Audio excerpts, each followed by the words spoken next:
In today's Black Library review, we're going to be checking out Indomitus by Gav Thorpe. As always, I like to listen to an audiobook while I do some hobby and painting, and I've been painting up a ton of models lately, so this was a fun listen to while I was painting up some Warhammer 40k. It was narrated by Robin Bowerman, and there was some really cool stuff in the narration. I really enjoyed the Vox static mission sort of speeches and, the ship transmissions they did in the narration. I thought that was a really nice touch for this. So with that said, Indomitus, for those who don't know, it really is setting up, the current part of Warhammer 40k in the storyline. This came out with the 9th edition box set. So that all said, let's get cracking on and let's get into the review. And so, setting the scene in the story, the Ultramarines of Crusade Fleet Quintus are effectively drawn to this stricken world that they land on pretty much by chance.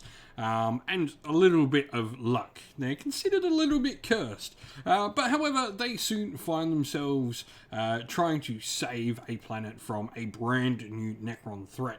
And really it becomes quite clear very early on they're either going to make a defiant last stand or potentially flee to warn the rest of the Imperium about this new Necron threat that's arising in the Pariah Nexus.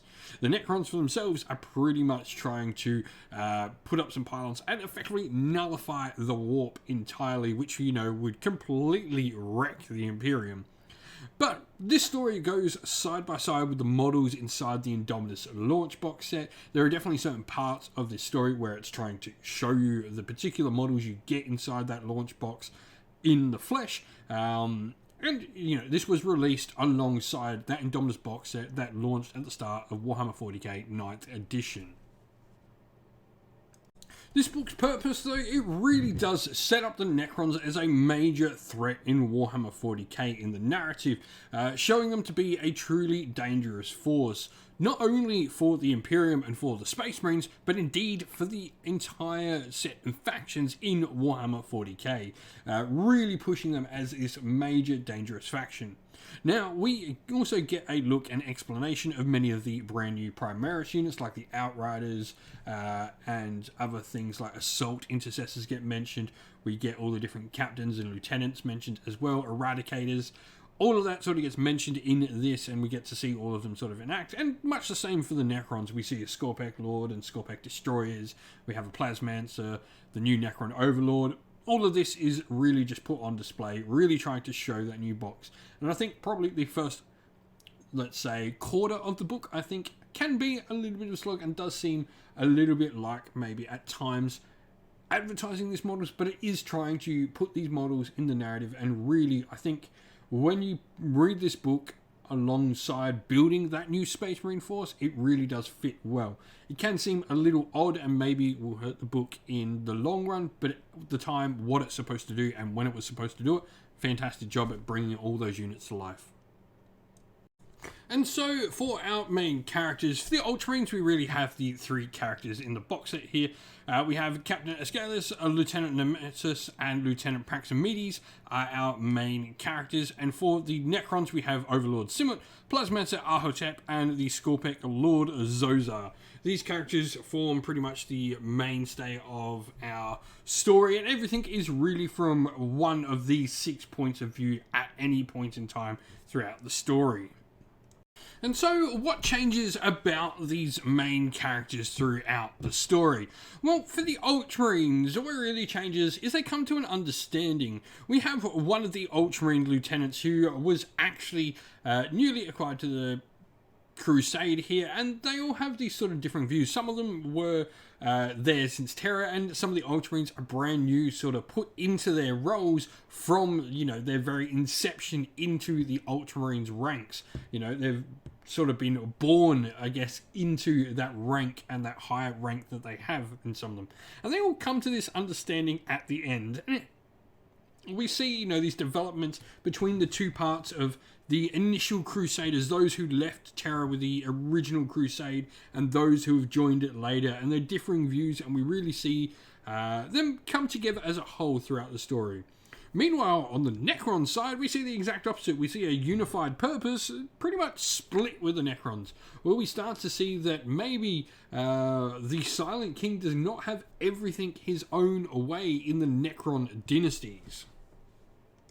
What does this book do well though? And I really do think it sets up the narrative that we've had for Warhammer 40k going forward, or at least, what we've seen over the past couple of years since this book came out. It gives a clear direction of where the narrative is going, shows a new rising threat, which I think is super, super cool to see, an alien force that isn't sort of like Tyranids as a major threat to the game. I haven't seen Necrons, be this prominent or get this much sort of showcase since, something like the Fall of Damnos? Am I remembering that correctly? But yeah, it's really cool. And also, it does a good job at showcasing the new units that came out inside the Indomitus box set. Everything gets a time to shine. I like that, all of them get mentioned, all of them are seen. Cool stuff all around. Who would like this book though? And I think it's a great book for beginners. If you're someone new to Warhammer 40k, this is a great piece of fiction to pick up and sort of get a gist of what the universe is all about, what Space Marines are all about, what the Necrons are sort of like. And without going too far into a nitty-gritty grimdark universe, get an idea of what 40k is about at that sort of baseline level, and you of course can find more grimdark, more sort of horror and more sort of nasty stuff out there for 40k. But I think this is just a nice basic story introducing the universe, the people and the things within that universe. It really does make it nice and great for someone just getting into 40k. In summary, this was fun. It's nicely paced, and despite being a book set up, or rather a book that will set up the ongoing narrative, it has a good plot to follow. I enjoyed the story that overall gets told. Whether this, has a ongoing, lasting sort of storyline that is enjoyable as time goes on, these new units won't be new forever. I feel when we get a new edition, these books generally do get replaced, You have this one, and you'll have whatever the next edition's launch box set is called. That'll have a new book that probably releases Indomitus. There are some gems in these, though, and I really do recommend going and trying to find these launch books. Dominion for Age of Sigmar that came out last year was fantastic, and there have been other great ones alongside the launch of new editions. They're always fun, and it's important when you read them that you are reading them from the point of, remember, this was at that edition's launch, and that really does ground those stories and give you an idea of where your head should be at when reading that particular story. But yeah, this was nice, had a good plot, solid 6 out of 10 for me. Definitely, not the best Black Library book I've ever read from Gav Thorpe, who has some fantastic stuff, but it was fun and enjoyable. I feel like I would have enjoyed this a lot more had I read this at launch of Indomitus. That's the end of the video, everyone. Thank you all for watching. We hope you enjoyed it. If you did, please don't forget to leave a like and subscribe to the channel if you haven't already. Also, drop us a comment down below in the comment section and let us know what you enjoyed about the video and what you'd like to see more of on the channel. If you'd like to come chat more with me and other members of our little community here we have at Cinderful Gaming, you can do so on our Discord server, which is linked in the video's description. Also linked in the video's description is our Patreon and YouTube members, where you can go to help support the channel and allow us to keep doing what we're doing.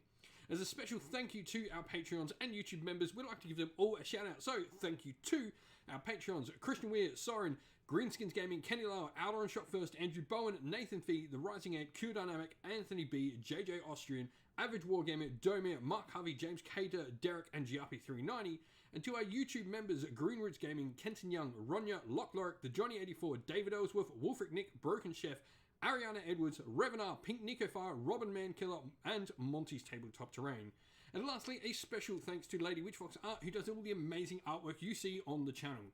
Thank you all for watching. Once again, stay safe, stay well, and most of all, keep fighting that war against the grey. Ciao for now, everyone.